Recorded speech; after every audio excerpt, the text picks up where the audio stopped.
하나님 은혜가 오늘 저와 여러분들에게 넘치는 줄 믿습니다. 우리 옆에 있는 분들하고 인사하겠습니다. 하나님이 우리와 함께 하십니다. 하나님이 우리와 함께 하십니다. 하나님이 우리와 함께 하십니다. 아멘. 함께 하시는 하나님 안에서 귀한 복을 누리시고 말씀을 통해서 힘을 얻는 저와 여러분 되시길 주님의 이름으로 축원드립니다. 멍게 좋아하십니까?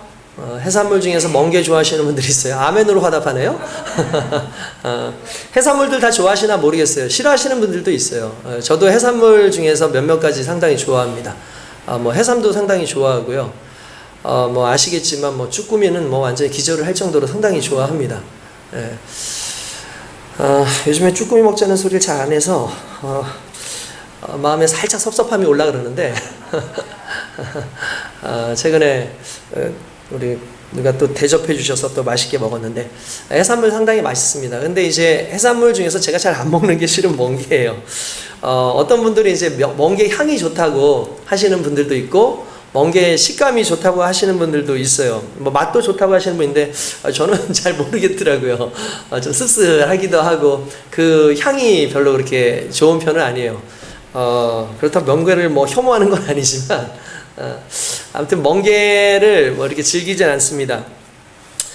주변 분들의 근데 멍게를 좋아하시는 분들이 많은데 이 멍게에 대해서 좀 알아보니까 참 재미있어요. 이게 왜 그러냐면 이제 바닷속 바위 정도에 이렇게 붙어서 사니까 사람들이 이제 멍게가 동물이냐 식물이냐에 대한 이 논의가 옛날에는 있었대요. 근데 이제 과학도 발달되고 그러면서 멍게가 식물이 아니라 이제 동물과에 속한다라는 걸 이제 대부분 사람들이 이제 다 알게 됐죠. 한평생 바위에 뿌리를 내려가지고 살다 보니까 마치 또 식물처럼 이렇게 보이지 않습니까? 그런데 이 식물처럼 보이는 멍게가 실은 이 멍게가 좀 어렸을 때, 진짜 어렸을 때는 올챙이처럼 꼬리도 있어요. 그리고 뇌와 그리고 이제 다양한 그 운동 기관들이 있어서 신경이나 이런 것들이 있어서 이렇게 막 돌아다녀요. 이렇게 돌아다니는 거예요. 그러다가 이제 얘네들이 이제 바위에 딱 붙기 시작하면 그때부터 이제 꼬리가 사라집니다. 운동기관이 점점 사라지는 거예요. 그리고 거기에 딱 붙기 시작을 하는데 붙고 난 다음에 얘네들이 제일 먼저 하는 행동이 뭐냐면 자기의 뇌를 먹어요. 자기의 뇌를 먹기 시작하는 거예요. 여러분 참 희한하지 않습니까? 뇌를 막 먹는 거예요. 그래서 스스로 뇌를 잡아먹는 거죠. 왜 그럴까 연구를 해보니까 동물들의 장기 중에서 에너지 소비가 가장 많은 게 뇌예요. 그래서 뇌의 에너지 소비가 가장 많기 때문에 얘네들은 움직이지 않고 한 곳에서 머물러서 살아야 되고 최소한의 에너지를 소비하고 에너지를 나기 때문에 가장 에너지를 많이 활용하는 뇌를 먼저 잡아먹어서 그 부분을 퇴화를 시키는 겁니다. 그러니까 이제 움직이지 않고 사는데 유용은 하겠지만 솔직히 스스로 똥멍청이가 되는 거죠. 말 그대로. 우리가 가끔 이제 바보 같은 사람들한테 해삼, 멍게, 말미잘 이런 얘기 하잖아요. 이게 없는 얘기가 아니었던 거예요. 실제로 좀 존재했던 이야기인 거죠. 뇌는 많은 그 에너지를 이제 소모합니다. 그만큼 할 일이 많다는 것을 의미하는 것이고 또 인간의 생명을 유지하고 살아가는데 뇌가 모든 것을 관장한다 해도 과언이 아닌 만큼 뇌나 척수 같은 경우는 인간의 모든 것을 관장하는 중요한 기관이다라고 볼 수가 있죠. 근데 어쨌든 멍게는 에너지를 최소화하기 위해서 점점 말 그대로 생각하지 못하는 그런 존재로 변해가는 거예요. 뇌가 사라지는 거죠. 성경에서는 우리 예수님을요 교회의 머리라고 말씀하셨습니다. 그리고 우리 교회는 그의 몸이라고 말씀하셨어요. 그렇기 때문에 우리는 또 몸의 지체라고 말씀을 하셨기 때문에 지체와 지체가 서로 연결되어 있어서 몸을 구성하고 있다고 얘기하고 있고 그 모든 몸은 머리이신 그리스도 예수에 의해서 움직여지는 것이다 라고 이야기를 합니다. 제가 그리스도 예수님의 교회의 머리라는 이야기를 이제 항상 이야기하면서 그러므로 머리의 명령을 들어야 된다. 우리가 머리를 중심으로 해서 살아야 된다라고 하지만 실은 명령하는 기능으로서의 내 기능보다 우리에게 명령하시는 분이라는 것만 생각했는데 실은 인체의 구조를 보니까 뇌는 가장 많은 에너지를 소비하면서 우리의 생명을 유지하는 부분인 거예요. 그러니까 예수 그리스도가 우리의 뇌라고 하시는 거, 우리의 머리라고 하는 건 예수 그리스도가 우리를 유지하시는 거예요. 우리로 하여금 살아가게 하시고 우리로 하여금 생명을 누리게 하시고 우리가 세상 가운데에서 보호될 수 있도록 모든 항상성을 가지고 세상 속에서 고난이 있든 환난이 있든 기쁨이 있든 아니면 여러 가지 상황이 있든 그것과 상관없이 주님 안에서 평안하게 우리를 지켜주시는 그 역할을 실은 머리이신 그리스도 예수께서 하고 계신다는 거죠. 그러니까 단순히 우리에게 명령하시는 분으로만 존재하는 것이 아니라 우리를 보호하시고 우리를 이끄시는 분으로서 우리의 삶 가운데 계신다라는 걸 오늘 저와 여러분들이 감사해야 될 줄로 믿습니다. 예수님이 우리의 머리가 되시기 때문에 우리는 그분으로부터 생명을 공급받고 삶을 영위받습니다. 그리고 머리가 존재하는 한 몸은 항상 의미 있는 행동을 하게끔 되어 있어요. 무슨 행동을 한다고요? 의미 있는 행동. 왜 그러냐 하면 사람의 뇌는요 항상 생각하고 그 생각을 통해서 사람으로 하여금 살게 하는데 그 살게 하는 모든 행동들이 그냥 일어나는 행동이 아니라 의미 있는 행동들이기 때문에 그렇다는 겁니다. 그래서 예수 그리스도가 교회의 머리가 되셨다라는 건 우리의 삶의 행동에 예수 그리스도께서 계획하신 삶의 의미가 그곳에서 나타나고 있다는 것을 의미하는 거지요. 그러니까 내 삶에 만약에 그리스도 예수께서 허락하신 삶의 의미가 없다고 한다면 그건 우리 예수 그리스도께서 내 삶의 머리가 되지 않았을 수도 있다라는 먼저 그 부분부터 우리가 걱정을 하고 생각을 좀 해봐야 될 필요가 있다는 거예요. 멍게 같은 경우는 여러분 따로 움직일 필요가 없습니다. 그래서 얘네들은 어떻게 살아가냐면 멍게는 입수구하고 출수구라고 하는 곳이 있어서 이 입수구로 물을 쭉 빨아당겨요. 그러면 물을 쭉 빨아당기면 물에서 이제 이 물에 있는 그 산소가 나름대로 몸에 이제 돌면서 몸이 유지가 되고요. 또 거기에 딸려 들어오는 플랑크톤을 통해서 이제 영양을 얻는 거예요. 그리고 출수구라는 곳이 있어서 출수구로 자기가 먹었던 물을 다시 밖으로 낼 때 노폐물도 밖으로 빼는 그런 역할을 하는 거예요. 그러니까 얘네들은요 그냥 먹고 그걸 몸에서 하고 밖으로 내보내는 것 외에는 다른 기능이 없어요. 물론 이제 하나님께서 그렇게 만드신 건 우리로 하여금 맛있는 음식 먹으라고 하셨는지 모르겠지만 그러나 그 멍게 자체의 그 삶을 보면 그냥 너무나 단순합니다. 그냥 물을 빨아들이고 그 다음에 물을 배출하는 게 평생 그들이 하는 행동이고 그게 그것의 전부라는 거죠. 여러분 이걸 보면서 느끼는 게 뭐냐면 가장 최소의 에너지로 효과를 보고 아무런 생각도 없이 그냥 그렇게 살아가는 것에 대해서 과연 우리는 어떻게 이해를 해야 될까라는 좀 생각을 해봤어요. 여러분들 지금도 뇌를 거치지 않고 멍게처럼 편안하게 먹고 사는데 모든 일생을 바치는 사람들이 얼마나 많은지 모릅니다. 그래서 내 인생을 살아가는데 그냥 내가 생존하기 위해서 사는 거예요. 그냥 생존하기 위해서 열심히 일하고 그 돈을 벌고 그리고 그 돈을 쓰고 그냥 그게 반복되는 일상으로 살아가는 사람에게 과연 그들과 멍게가 다른 것이 무엇이 있을까라는 좀 생각을 해볼 필요가 있다는 거죠. 그러나 하나님께서는 반드시 인간을 만드실 때에 인간으로 하여금 생각하게 하고 의미 있는 인생을 살아가도록 하셨고 그 생각이 나의 먹고 사는 것에만 맞춰진 것이 아니라 내 인생 하나하나가 하나님께서 계획하시고 뜻하신 것을 이루는 선한 사역을 감당하게 하도록 주신 것이기 때문에 만약에 그렇게 살고 있지 않다고 한다면 우리는 흔히 말하는 고등멍게예요. 고등멍게. 고등한 멍게일 뿐인 겁니다. 뇌를 거쳐가지 않는 것을 우리는 뭐라고 얘기하냐면 본능이라고 얘기합니다. 본능은 뇌를 거쳐갈 필요가 없습니다. 본능은 뇌를 거쳐갈 필요가 없죠. 물론 물리적인 뇌를 말하는 건 아니에요. 그냥 일반적으로 삶을 살아갈 때의 그 뇌를 의미하는 겁니다. 여러분 몸이 그대로 반응하는 것 그게 우리의 그 본능 아닙니까? 여러분 사람들은요 본능적으로 살아갈 때가 정말 많아요. 그래서 생각하지 않고도 그냥 내가 하는 행동들 중에 다양한 부분들은 다수의 부분들은 실은 생각지 않은 그냥 본능대로 행하는 부분입니다. 동물도 마찬가지죠. 생각하기보다는 본능으로 살기 때문에 짝짓기라든지 아니면 먹는 문제라든지 이런 사냥이라든지 이런 모든 것들이 실은 동물들의 본능에 의해서 되어지는 것인데 우리는 그들과는 다른 존재라는 거예요. 우리는 영적인 존재고 우리는 또한 정신적인 존재고 하나님께서 우리를 만드셔서 단순히 먹고 사는 문제뿐만 아니라 그 이상의 생존 이상의 사명의 문제까지 우리에게 허락하셨고, 우리에게 주시는 그 사명의 문제는 결국 하나님의 뜻을 발견할 때 그것이 우리 삶 가운데서 자연스럽게 이루어지는 줄 믿습니다. 그러므로 오늘 저와 여러분들은 단순한 본능적인 삶을 살아가지 않기 원합니다.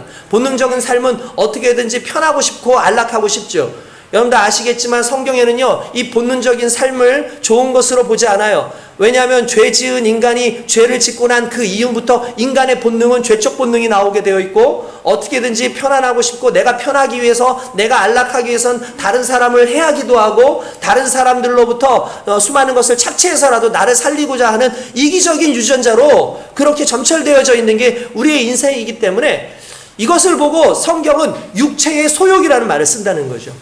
그러므로 육체의 소욕을 따라 살아가는 사람들은 육체의 열매를 맺을 수밖에 없고 멸망의 결과를 얻을 수밖에 없지만, 그러나 성령의 소욕을 따라서 영적 소욕, 정신적 소욕을 가지고 살아가는 사람들은 정신의 열매, 영적 열매를 맺고 살아가게 되는 줄 믿습니다. 그 결과 가운데 살아가기 위해선 우린 늘 날마다 그리스도 예수를 거쳐가기를 원합니다.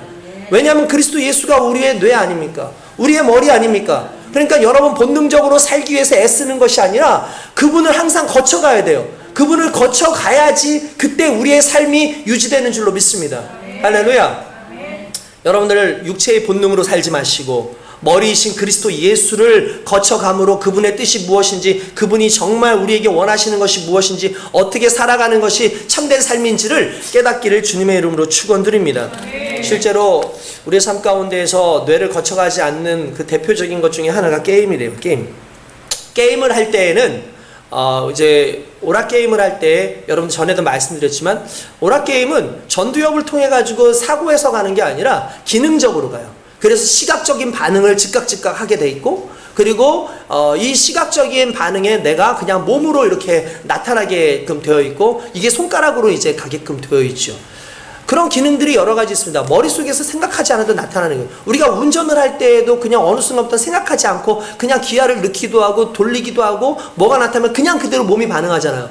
그러면 그걸 머리를 거쳐서 하는 것이 아니라, 머리를 거치긴 하는데 뭐 후각이라든지 또는 시각이라든지 청각이라든지 그냥 감각적인 그런 부분에 의해서 그냥 거쳐가는 거지, 고등사고로라는 전두엽에 의해서 거쳐가는 것은 아니거든요. 그러니까 우리가 이 고등적인 전두엽을 왜 자꾸 활용을 해야 되냐면, 생각을 많이 하면 많이 할수록 중요한 건 내 삶의 질이 올라가요. 생각을 많이 하면 많이 할수록 내 삶이 풍부해져요. 하나님 안에서 내가 그리스도 예수를 자꾸 거쳐가야지, 그리스도 예수를 거쳐감으로 말미암아 하나님께서 주시는 그 풍성함을 누릴 수 있는 거예요. 할렐루야. 그렇게 되지 않으면 문제가 생깁니다. 많은 사람들이 생각하는 그 게임의 문제가 왜 생기냐면, 게임을 하면 아이들이 행복합니다. 이유가 뭘까요? 도파민이 분비되기 때문에 그렇습니다. 도파민이라는 것은 사람을 흥분시켜요. 그래서 흥분하게 하는 도파민이 나오는데, 놀랍게도 그 도파민의 수치가 마약을 먹은 수치하고 똑같다라는 거예요. 그러니까 그만큼 게임이라는 게 중독성도 강하지만, 그 게임을 통해서 사람들이 경험하고 있는 그 도파민의 양이 상당히 많이 늘어나고 있는 건 과학적으로도 실제로 나오는 거고, 뭐 최근에 뭐 아니다 뭐 그렇게 얘기하지만, 실제로 과학자들이 뇌를 연구할 때 도파민의 분량을 따져본 거예요. 그러니까 실제로 도파민이 얼마만큼 나오느냐가 상당히 중요하고, 도파민이 잘 나오지 않았을 때 생기는 병 중에 하나가 파킨슨 병입니다. 그러니까 파킨슨 병 같은 경우는 도파민이 잘 분비가 되지 않기 때문에 그래요. 그러니까 파킨슨 병은 도파민이 잘 나오지 않아서 행동이 굼떠지고 하는 것 뿐이지, 그렇다고 해서 그분들이 뇌에 어떤 문제가 생긴 건 아니에요. 그러니까 정상적인 생활을 할 수 있고 정상적인 언어를 사용할 수 있는 분이라는 것을 일단 우리가 좀 알아둘 필요가 있죠. 근데 어쨌든 왜 제가 이 도파민이라는 걸 하냐면, 이 도파민은 감각을 지배해요. 그래서 사람들이 생각을 하지 않아도 도파민이 분출될 수 있고, 생각을 하지 않아도 사람으로 행복할 수 있는데, 그 행복에 속으면 안 된다는 거예요. 그러니까 우리의 삶은요, 도파민이 분비되는 것에 살면 안 돼요. 우리에게 쾌락을 주는 것들은 우리에게 도파민을 분비시켜요. 그러면 사람들은 그 도파민이 엄청나게 흥분되어지고 과격하게 우리에게 오기 때문에, 사람은 뇌를 거치기보다는 도파민의 자극을 받을 수 있는 쾌락적인 요소들, 본능적인 요소들로 자꾸 자기의 삶을 내몰게끔 되어 있거든요. 그렇게 되는 순간에 점점 우리의 삶이 질적으로 떨어지게끔 되어 있는 거예요. 여러분, 그렇기 때문에 오늘 저와 여러분들이 그리스도의 몸으로 살아간다면 그냥 몸의 자체로서의 주체라고 생각하지 말고 이 머리이신 그리스도 예수께서 우리의 삶의 주체고 우리 신앙의 주체라는 걸 깨닫고 항상 그분을 통해서 생각되어지는 삶, 그분을 통해서 의미를 찾는 삶, 그분을 통해서 영적으로 살아가는 귀한 은혜가 있길 주님의 이름으로 축원드립니다. 할렐루야. 그 은혜가 있기를 원합니다. 정말 그렇게 되기를 원해요. 오늘 저와 여러분들의 삶 가운데 이러한 주님을 말미암아 끊임없는 많은 사유들과 생각들이 있기를 원합니다. 최근에 우리가 그 알츠하이머라고 하는 질병이 있습니다. 근데 알츠하이머가 치매라고 생각하는데 실은 알츠하이머가 치매를 일으키는 거예요. 그러니까 알츠하이머하고 치매는 좀 다른 겁니다. 오늘날 이제 치매가 많이 나타나는데 왜 도대체 알츠하이머가 생기고 치매가 생기느냐에 대한 연구를 하다 보니까 베타 아밀로이드라고 하는 그 악성 단백질이 있습니다. 그 뇌에 그 악성 단백질이 쌓이면서 뇌가 점점 죽어가는 거예요. 그러니까 기억을 관장하는 그 뇌의 영역이 점점 죽어가기 때문에 치매라는 것이 생깁니다. 중증도 있고 경증도 있을 수 있겠지만 이 치매라는 것은 상당히 참 위험한 것이죠. 그래서 이 치매에 대해서 이야기를 할 때에 어떤 사람들이 이렇게 베타 아밀로이드가 많이 생기는가에 대해서 연구를 하다 보니까 학자들이 연구했던 것 중에 하나가 뭐냐면 생각을 안 하고 사는 사람들 중에 그런 사람들이 많다는 거예요. 의외로 지식이나 이제 고등학력자와 좀 이렇게 학력이 좀 낮은 분들, 뭐 학력을 뭐 얘기하려는 건 아니라 학력이 낮은 분들 중에서 학력이 좀 낮고 단순 업무를 많이 하시는 분들이 이제 베타 아밀로이드가 이제 쌓이는 확률이 더 높다는 거예요. 그러니까 무슨 말이냐면 끊임없이 뇌를 활용해주고 뇌를 계속해서 올려주고 또 무언가 많은 것을 생각해주면 중요한 건 이제 사람들이 뇌가 활성화가 된다는 거예요. 그러면 뇌도 운동이 되는 거죠.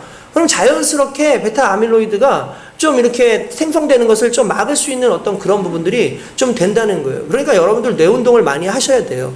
그래서 나름대로 많은 것들을 생각하고, 그래서 심지어는 어떤 분들은 어르신들한테 고스톱을 치라 그런대잖아요. 그러면은 이제 이거를 하면서 어떻게 머리를 쓴다고, 뭐 그게 얼마나 효과가 있는지는 잘 모르겠습니다. 그러나 어쨌든 중요한 건 많은 생각을 하고 그 생각을 구상하고 창조하고 상상력을 가지고 살아가는 사람들이 상당히 뇌가 튼튼합니다.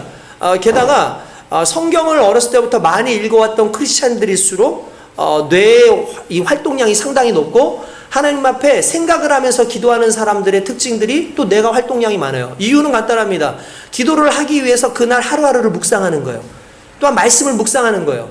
말씀을 읽다 보니까 자연스럽게 뇌가 활발하게 움직이는 그런 상황들이 생기는 거죠. 그러니까 여러분, 저와 여러분들도 좀 그런 식으로 뇌를 좀 활발하게 했으면 좋겠는데 그런 생각을 해봤어요. 이게 비단 우리의 육신의 이 뇌의 문제만으로도 이렇게 고통스러운데 우리가 가끔씩 고민해야 될 게 영적 치매라는 거예요. 영적 치매. 우리의 영을 움직이지 않아요. 우리의 영을 활용하지 않아요. 흔히 말하는 그리스도 예수가 우리를 관장하시고 우리의 머리이신 그리스도께서 우리와 함께 하시고 그분의 말씀과 그분께서 주시는 것들을 끊임없이 우리가 받아들였는데 어느 순간 단절돼서 사는 거예요. 머리는 머리인데 머리가 내 몸을 관장하지 못하도록 그렇게 살고 있는 흔히 말하는 본능적인 영적이지 못한 육체적 본능을 가지고 살아가는 인생을 살아가다 보니까 자연스럽게 어느 순간부터 영적 치매에 걸릴 수밖에 없는 우리의 삶이 되는 거죠. 여러분, 치매가 주는 가장 안타까운 결과가 뭔지 아십니까? 그건 가족이 남이 되는 거예요. 가족이 남이 되고 단절되는 겁니다. 여러분, 치매가 되면 아시겠지만 아내를 몰라보는 사람들도 있고요. 남편을 몰라보는 사람도 있고 내 자녀를 몰라보는 사람들도 있습니다. 그러니까 단절이 일어나는 거죠. 기억이 상실되는 거죠. 과거의 기억은 생각이 나요. 과거에 어렸을 때의 기억까지는 생각이 나는데 최신의 기억부터 사라지는 거예요. 최근의 기억부터. 점점 사라지다 보니까 자연스럽게 내가 기억할 수 있는 부분들이 이제 한계가 있는 거거든요. 어느 순간부터. 그러니까 관계가 단절이 되는 어떤 그런 상황이 생기는데 마찬가지예요. 영적 치매가 걸리기 시작하면 어느 순간부터 하나님과 단절이 일어나요. 영적 치매가 생각되기 시작하면 성도들과의 단절이 일어나기 시작하고 영적 치매가 일어나기 시작하면은 어느 순간부터 하나님께서 만나게 하시고 하나님께서 이루어주시는 수많은 것들로부터 단절이 일어나는 역사가 그런 상황들이 나오는데 오늘 저와 여러분들이 이러한 영적 치매가 아니라 건강한 영적인 하나님의 백성으로서 하나님의 건강한 그러한 사람들로서 그렇게 살아가기 위하여 오늘 그리스도 예수와 함께 같이 고민하고 같이 그분을 묵상하고 그의 말씀을 듣기 위해서 애쓰는 저와 여러분 되시길 주님의 이름으로 축원드립니다. 정말 그런 모습들이 저와 여러분들 속에서 일어나기를 원합니다. 하나님께서는 우리를 그렇게 하시기 위해서 창조하셨다고 되어 있어요. 오늘 성경에 보면 그런 말씀이 나옵니다. 에베소서 2장 10절에 우리는 그가 만드신 바라 그리스도 예수 안에서 선한 일을 위하여 지으심을 받은 자니 이 일은 하나님이 전에 예비하사 우리로 그 가운데 행하게 하려 하심이라 라고 말씀하고 계십니다. 할렐루야. 여기서 중요한 단어가 나오죠. 그가 만드신 바라 라고 됐습니다. 우리는 하나님께서 만드신 바입니다. 이 만드셨다라고 할 때 이 만드시는 포에마인데 이 뜻의 근원은 뭐 창조한다는 말, 만든다라는 말이 있고요. 이것의 그 명사형으로 나중에 파생돼 가지고 나오는 단어 중에 우리가 잘 쓰는 말 있죠. 포임. 그게 뭐죠? 시잖아요. 시. 근데 이 뜻을 좀 바꾸면 작품이란 뜻이에요. 하나님은 우리를 작품으로 만드셨대요. 그러니까 우리가 작품이라는 건 그냥 기성복을 만들듯이 기성된 사람들을 만들듯이 찍어낸 존재가 아니라 한 사람 한 사람 고유한 그만의 작품의 가치가 있고 그만의 어떤 하나님과의 그 관계성을 가지고 있다라는 것을 의미하는 거예요. 그러니까 우리는 그런 작품이에요. 그러니까 여러분들이 작품으로서 세상을 사는데 그냥 여러분들이 멋진 것을 보여주는 데 목적이 있는 것이 아니라 그 뒤에 이렇게 나오죠. 그리스도 예수 안에서 선한 일을 위하여 지으심을 바니. 실은 오늘 우리가 해석을 이렇게 하지만 원래는 이 만드신 바라가 뒤로 가게 돼 있어요. 원래 헬라어의 그 성경에는. 그러니까 이런 거죠. 우리는 그리스도 예수 안에서 선한 일을 위하여 그가 지으사 만드신 바라. 이렇게 되는 거예요. 그러니까 우리의 목적이 정해져 있는 거예요. 우리는 작품은 작품인데 우리는 어떤 작품이냐면은 그의 선하심을 선한 일을 하기 위하여 만들어진 존재라는 거죠. 이 말은 다른 말하면 우리는 생존을 위해서 이 땅에 존재했던 인생이 아니라 우리는 철저하게 하나님의 선하신 사역을 감당하기 위한 사명을 위해서 이 땅에 만들어진 존재라는 거예요. 그렇기 때문에 의미가 달라요. 가치가 달라요. 그냥 멍게처럼 먹고 그리고 배설하고 끝나는 그런 인생으로 우리를 부르신 것이 아니라 하나님의 일에 가치 있는 존재로서 하나님께서 부르셨기 때문에 오늘 저와 여러분들이 항상 의식 속에서 가져야 되는 것은 하나님의 가치, 하나님께서 만드신 그 가치를 생각하고 그 선한 일, 그 선한 사역, 곧 그리스도 예수와 함께하는 그 사역을 위해서 부르셨다라는 것 앞에 늘 감사하시길 주님의 이름으로 축원드립니다. 오늘 저와 여러분들이 그 사고가 있어야 돼요. 근데 그 사고가 있으려면 오늘 여전히 그리스도 예수가 우리의 주인 되셔야 되고 우리 교회의 머리가 되셔야 되고 우리는 긴밀하게 그분과 함께 있어야 될 줄로 믿습니다. 할렐루야. 근데 그 긴밀하게 함께 있어야 될 그리스도 예수와의 우리의 거리는 도대체 얼마나 될까? 실은 오늘 그게 우리의 고민이고 또 오늘 우리의 설교의 중심이 아닌가라는 생각을 해봅니다. 여러분 최근에 이제 거리두기에 대한 이야기가 많이 나와요. 아시죠? 뭐 우리가 이미 경험을 하지 않았습니까? 거리두기. 이제 실제로 이제 거리두기가 이 코로나로 인해서 너무 자연스럽게 우리 삶 가운데는 이제 거리두기가 이제 왔습니다. 근데 이제 이 사회적 거리두기라고도 하고 일반적으로 안전 거리두기라고 그렇게 얘기도 하죠. 거리라는 말은 간격을 의미하는 겁니다. 말 그대로 간격을 좀 두자라는 거죠. 질병의 전파를 위해서 거리를 두는 것은 상당히 중요한 겁니다. 그리고 이 거리두기가 흔히 말하는 물리적 거리두기라고 일반적으로 얘기해서 몸과 몸이 좀 떨어져 있는 거리두기라는 것을 이야기합니다. 그런데 문제는 이 물리적 거리두기가 질병으로부터 우리를 보호해 줄 수 있는 안전거리가 맞는데 이 물리적 거리두기가 결국 심리적 거리두기, 영적 거리두기까지 진행이 되어졌다는 사실이 오늘 우리에게 상당히 가슴 아픈 일이라는 거예요.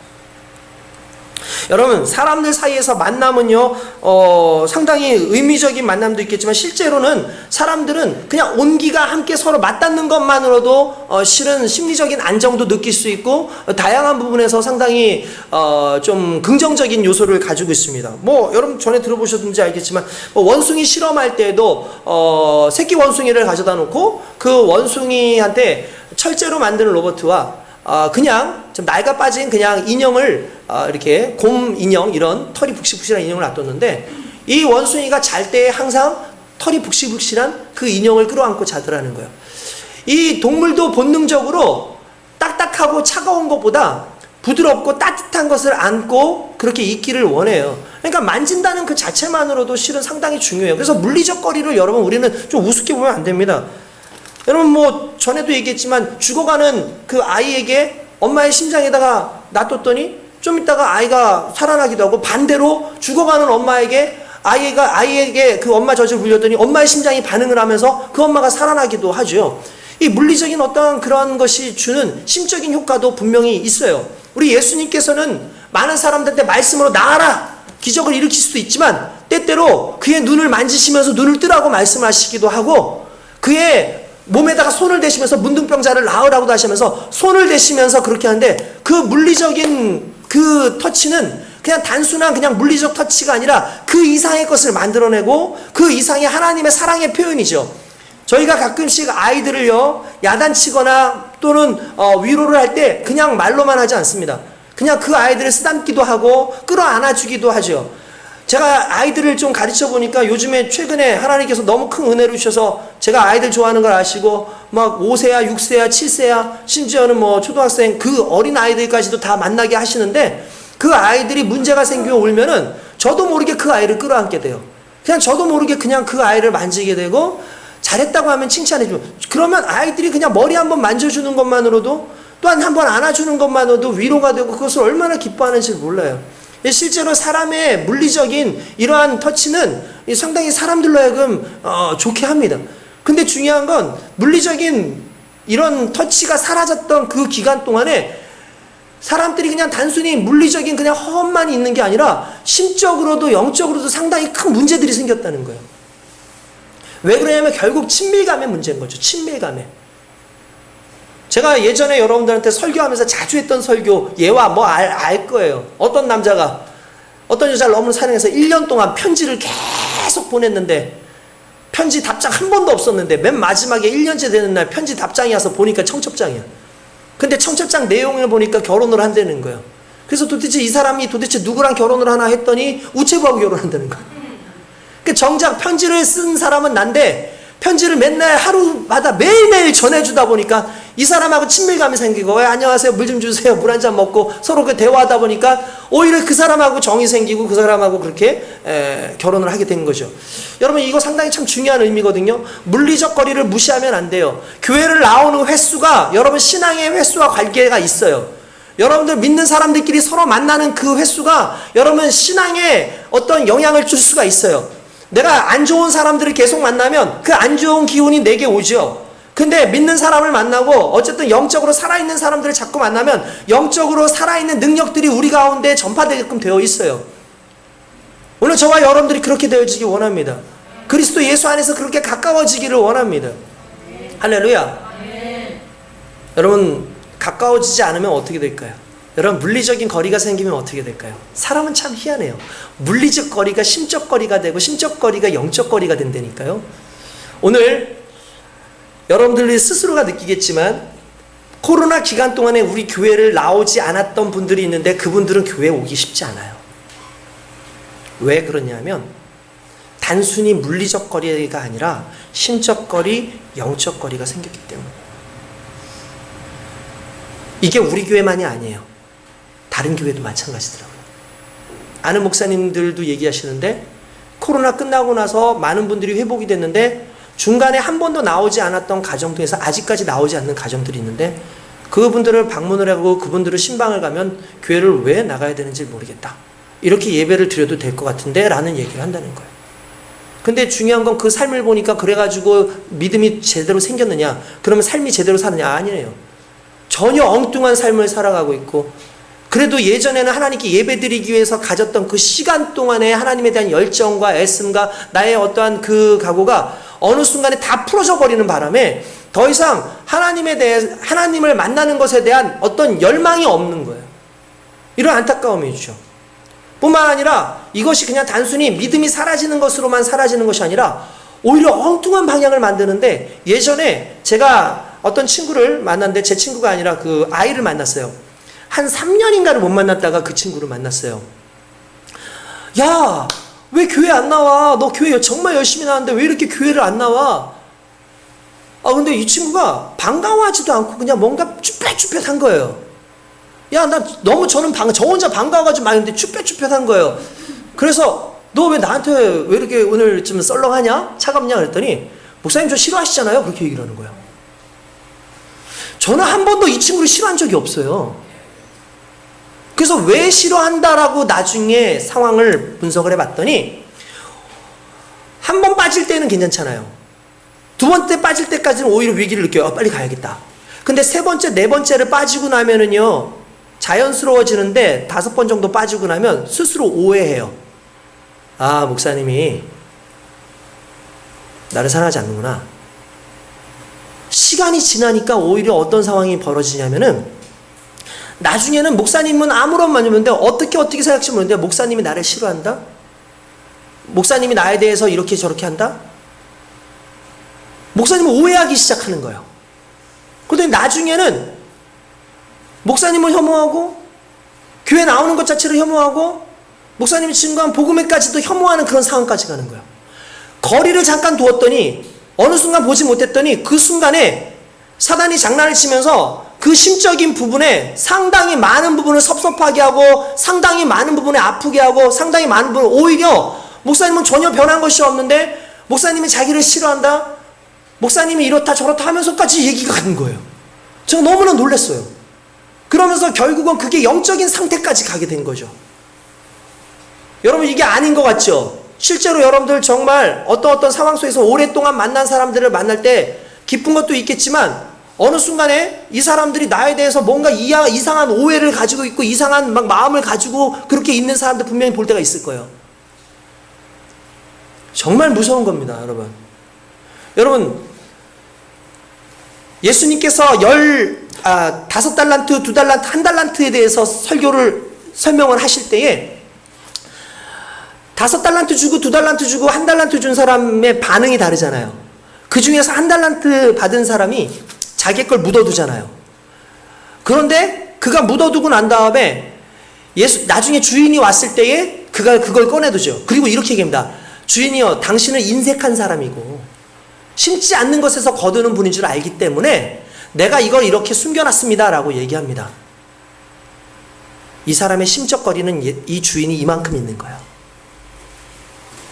아마 제가 보기에 그 사람의 문제는요, 평소에 아마 주인과 대화가 없었을 거라는 거죠. 평소에 주인에 대한 생각이나 주인과의 어떤 친밀한 관계가 없었을 거라는 거예요. 그래서 주인을 오해했어요. 근데 5달란트를 가지고 있고 2달란트를 가지고 있는 사람은 주인을 알아요. 그분과 친밀하게 알아요. 그래서 그분의 가슴이 뭔지, 그분이 무엇을 원하는지를 아는 거죠. 그러니까 자연스럽게 그분의 뜻에 맞춰서 그것을 풍성하게 해요. 그러나 그분과 교제하지 않고 그분을 점점 멀리 떠나가 있는 사람들의 특징은 결국 그분을 오해하기 시작하고 엉뚱한 방향으로 갈 수 있다는 거예요.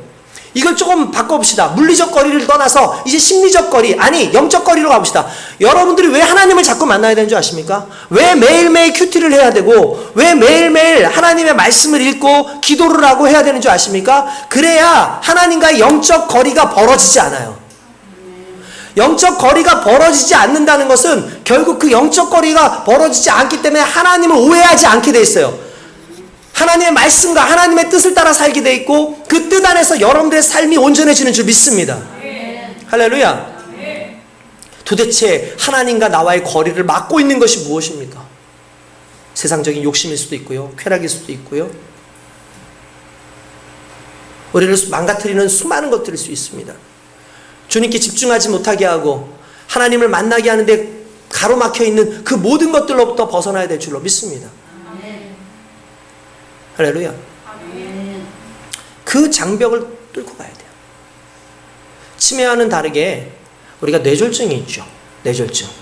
이제 뇌혈관이 터진다든지 막히는 그런 증상들이 이렇게 일어나고 있는데 제가 최근에 연수를 받다 보니까 연수를 받는데 그 생물학적 어떤 그런 걸 하는데 의사가 나와서 해주시는데 그분이 재밌는 얘기를 해요.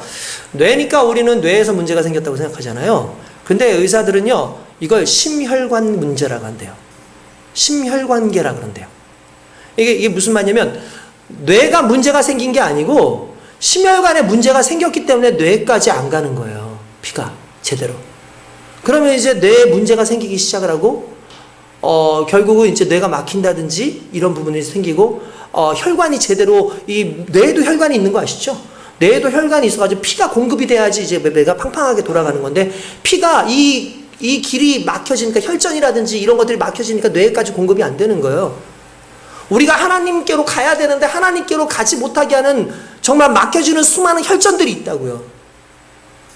그 중에 가장 큰 것이 죄입니다. 성경은 그렇게 이 얘기해요. 죄가 하나님과 우리 사이를 막았다고 얘기하고 그걸 담이라고 얘기를 해요. 그래서 너희가 멀어졌는데 그리스도의 피로 가까워졌느니라. 저는 이게 상당히 의미가 있다고 생각합니다. 예수 그리스도께서 십자가에 달려 돌아가심으로 말미암아 그리스도 예수의 보혈로 말미암아 그분의 희생으로 말미암아 이제 잠겼던 닫혀있던 그 성전의 휘장이 찢어지는 것처럼 우리가 하나님을 만날 수 있는 귀한 은혜를 가지게 되었다라는 그 의미겠지만 한편으로는요 예수 그리스도의 피가 내 삶 가운데 들어와요. 그리고 나의 피가 예수 그리스도께 연결이 돼요. 회복이 돼요. 내가 팡팡 돌아가요. 내 혈관이 영적 혈관이 팡팡 돌아가요. 그러려면 우리의 인생의 혈전, 죄의 혈전들이 다 무너져 내려야 되는 거예요.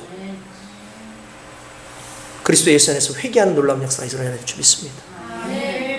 우리의 삶 가운데 세상 가운데 자꾸 우리가 바라보고 있는 나의 육체적인 것들을 자꾸 더 뭔가 부각시키고 더 즐기고자 했던 그런 모든 막고 있는 것들을 정확하게 하나님의 은혜 가운데 회개하고 그리스도의 피로 뚫어버리면 오늘 주님이 내 주인 되실 줄 믿고 오늘 주님의 나의 머리로서 우리 교회의 머리로서 역사하시게 될 줄 믿습니다. 그러므로 오늘 저와 여러분들이 깨달아야 되는 건 결국 그리스도의 보혈이에요. 주의 보혈이 저와 여러분들의 삶에 흐르기를 원합니다. 주님 내 주인이시지요? 내 삶 가운데 육신의 피도 흐르겠지만 그러나 영적인 그리스도의 보혈이 흐르기를 원합니다. 그 보혈이 내 머리, 내 삶을 전체를 다 움직여서 영양을 공급해주고 산소를 공급해주고 내 삶에 힘이 되어지고 하나님과 막혀진 모든 것들을 뚫는 귀한 역사로 나타나기 원합니다 라고 고백하는 인생이 저와 여러분 되시길 주님의 이름으로 축원드립니다. 우리가 하는 게 아니에요. 그리스도 예수께서 하시는 거죠. 단지 우리는 그분과 함께 하기 위해서 내 삶을 주님께 드리는 것밖에 없습니다. 오늘 본문 말씀해 보니까 또 그런 말씀이 나옵니다. 그러므로 생각하라. 너희는 그때의 육체로 이방인이요 손으로는 육체에 행한 할례를 받는 무리라 칭하는 자들로부터 할례를 받지 않는 무리라 칭함을 받는 자들이라. 이게 무슨 말이냐면 에베소서의 이 주된 독자가 누구냐면 에베소 성도들입니다. 에베소는 소아시아고요. 소아시아는 유대인이 살고 있는 지역이 아니죠. 말 그대로 이방인들이 살고 있는 곳이기 때문에 에베소에 수많은 이방인들이 살고 있었고 이방인 교회가 거기에 세워졌어요. 자연스럽게 이방인들을 대상으로 해서 복음을 증거하는데 그들에게 가장 걸리는 부분이 있었어요. 마음으로. 실은 하나님은 하나도 그걸 중요시 여기지 않은데 그들이 항상 걸리는 거, 그리고 율법주의자들이 항상 걸고 넘어지는 게 뭐냐면 너희는 이방인이야. 이방인이라는 것은 할례 받지 않은 사람이야 라는 뜻이에요. 유대인만 할례를 받지 않습니까? 하나님께서 유대인들에게 선민으로서 선택하시지 않습니까? 그러니까 항상 그들에게 예수를 믿고 이미 모든 것이 다 해결됐음에도 불구하고 끊임없이 유대인들이 할례 받은 그 이스라엘 사람들이 그들에게 자꾸 얘기하는 게 야 너희는 우리보다 열등해. 너희는 할례 받지 않은 사람들이기 때문에 그리스도의 구원이 너희한테 임하려면 너희도 할례를 받아야 돼. 이런 소리를 하는 거예요. 그러니까 바울이 이야기를 하죠. 나중에 할례를 받는 것이나 할례를 받지 않는 것이나 그리스도 예수 안에서 그 무의미하다. 손 할례당이 오히려 손으로 할례하는 그 손 할례당이 오히려 하나님 보시기에는 아름답지 않다라는 것을 바울은 이야기하고 예수 그리스도께서도 그렇게 말씀하시는 거죠. 그들이 이방인을 무시하는 부분들은 상당히 큽니다. 얼마나 무시를 많이 했는지 할례 받지 못한 그들에 대해서 얼마나 그들을 모멸하는지 그들을 개라고 이야기도 하고 심지어 이방인들을요 지옥의 지옥불의 땔감이라고도 얘기했어요. 그러니까 이스라엘 그 유대인들만 천국에 가고 나머지 그 이방인들은 그 지옥불의 땔감으로 사용되어진다라고 얘기를 한 거죠. 얼마나 상처가 되겠습니까? 얼마나 마음이 아프겠습니까? 그렇게 힘들어하는 그들에 대해서 바울은 딱 한마디예요. 걱정하지 마. 그리스도의 피로. 그리스도의 피로. 너희가 이전에는 멀리 있었던 거 맞는데 이젠 그리스도의 피로 너희가 가까워졌느니라. 그 말은요, 가까워졌다라는 건 거리가 그냥 이 정도에 가까워졌다라는 것을 의미하는 것이 아니라 그리스도 예수 안에 들어갔다는 걸 의미하는 거예요. 오늘 본문 말씀을 한번 보십시오. 그리스도 예수 안에라는 말이 13절에 나옵니다. 이제는 전에 멀리 있던 너희가 그리스도 예수 안에서, 어디 안에서요? 그리스도 예수 안에서 그리스도의 피로 가까워졌느니라. 할렐루야. 왜 가능할까요? 그리스도가 우리의 머리이기 때문에 그래요. 우리가 교회이기 때문에 그래요. 우리가 몸이 되었기 때문에 그래요. 그래서 그리스도의 머리로부터, 우리 심혈관계부터 나오는 모든 피가 내 삶에, 내 혈관을 이루어서 내 몸에 오는 것처럼 우리가 과거에는 멀리 있었는데 어느 순간 그리스도의 피로 말미암아 정한 인생이 되었고 하나님 안에서 가까운 인생이 되었다는 거죠. 단순히 가까워진 게 아니에요. 하나가 된 거예요. 주님 안에 거하게 됐어요. 오늘 저와 여러분들이 그 주님 안에 거하는 귀한 보관에 있다는 사실을 믿으시길 주님의 이름으로 축원드립니다. 그래서 오늘 우리가 생각해야 되는 건 다른 것이 아닙니다. 나는 주님 앞에 붙어 있는가. 마치 포도나무 열매가 가지가 그 나무에 붙어 있으면 열매는 자연스럽게 맺히는 것처럼 가지가 노력했기 때문이 아니라 그냥 그 가지가 포도나무에 붙어 있기 때문에 열매를 맺는 것처럼 우리 인생도 그리스도와 가까워지고 그리스도의 피로 연결돼서 내 삶 가운데 성령의 열매가 끊임없이 나타나게 되어 있는 거죠. 우리가 점검해야 되는 건 내 인생 가운데 그리스도의 보혈이 흐르고 있는가요? 나는 그리스도와 가까이 있는가? 여러분 자꾸 물리적으로, 아니 심적으로, 아니 영적으로 자꾸 주님과 거리를 두고 있지는 않습니까? 그러면 죽어간다고요. 그러면 영적 치매가 생겨간다고요. 단절이 생긴다고요. 그리스도께서 우리를 이방인 가운데서 구원하시지 않았습니까? 그 이방이 누굽니까? 저와 여러분이에요. 그나마 그 사람들은 유대인 근처에나 살던 이방인들이지. 우리는 한국 땅 전혀 예수님의 예자를 들어보지도 않고 하나님의 하자도 들어보지 않았던 인생들 아닙니까? 그런 우리가 예수 그리스도를 알게 되고 예수 그리스도의 보혈을 통해서 하나님과 가까워졌다는 건 기적 중에 기적이고 하나님의 사랑이 우리 가운데 있다라는 걸 증거하는 증명이라는 걸 믿으시길 주님의 이름으로 축원드립니다. 아멘. 이렇게 되기까지 하나님이 얼마나 우리를 사랑하셨는지 그것이 너무나 감동돼요. 아멘. 하나님이 얼마나 우리를 사랑하셨는지 그것이 너무나 감동돼요. 아멘. 이방인들의 특징이 뭔지 아십니까? 성경에 보니까 그렇게 나와요. 그리스도의 밖에 있었고 12절에 약속이 없었고 소망이 없었던 게 이방인의 특징이라는 거예요. 근데 이제 우리는 그리스도 안에 있어요. 우리에게 이제 약속이 있어요. 저 천국에 대한 약속이 있어요. 우리에게는 하나님의 자녀로서의 소망이 있어요. 그것이 그리스도의 피로 말미암아 가까워진 우리에게 허락되어진 하나님의 복인 겁니다. 오늘 그렇기 때문에 주님 안에서의 거리가 점점 좁아져서 정말 그리스도와 함께 살아가는 저와 여러분들의 삶으로 살아가길 주님의 이름으로 축원드립니다. 아멘. 그러려면요, 여러분들 인생의 주님을 모셔야 돼요. 아멘. 무엇으로 모시냐고요? 주인으로 모셔야 된다고요. 아멘. 여러분의 생각 하나하나를 예수 그리스도를 거쳐가야 돼요. 아멘. 그래야지 여러분의 삶에서 예수 그리스도의 뜻이 나와요. 아멘. 교회는 그런 존재인 겁니다. 어느 순간 교회가 그것을 잃어버리는 순간 교회는 더 이상 교회가 아니죠. 왜냐하면 그리스도의 머리가 없는데 어떻게 교회일 수 있겠습니까? 저와 여러분들을 하나님께서는 교회라고 말씀하셨습니다. 우리의 행동 가운데 그리스도의 향기가 나타나지 않는다면 그게 어떻게 교회일 수 있겠습니까? 그렇기 때문에 원인을 찾아야 돼요. 아까 전에도 말씀드렸지만 터지기는 뇌에서 터졌는데 문제는 심혈관계 문제라고 얘기를 하잖아요. 우리는 우리의 삶 가운데 뭔가 문제가 터지면 이 삶에서 뭔가 문제가 생겼다고 생각해요. 내가 뭔가 고난이 있어요. 내가 아픔이 있어요. 내가 영적으로 시들시들해요. 그러면 뭐라고 하냐면 내 환경이 이래서 그렇다. 나를 지금 힘들게 하는 사람이 있어서 그렇다. 어떤 현상 때문에 그렇다고 얘기하는데 여러분 내 주변에서 나타나는 현상이 아니라고요. 근원적으로 그리스도 예수께서 내 머리가 되지 않으셨다고요.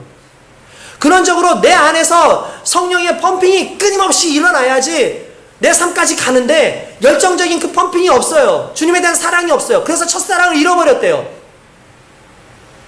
그 첫사랑을 되찾고 그리스도의 보혈로 새롭게 우리의 인생이 설 때에 우리의 삶의 문제도 해결될 줄로 믿습니다.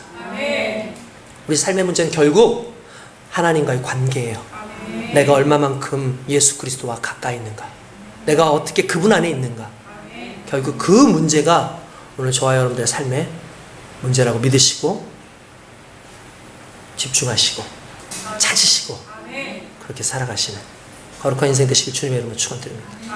기도하겠습니다.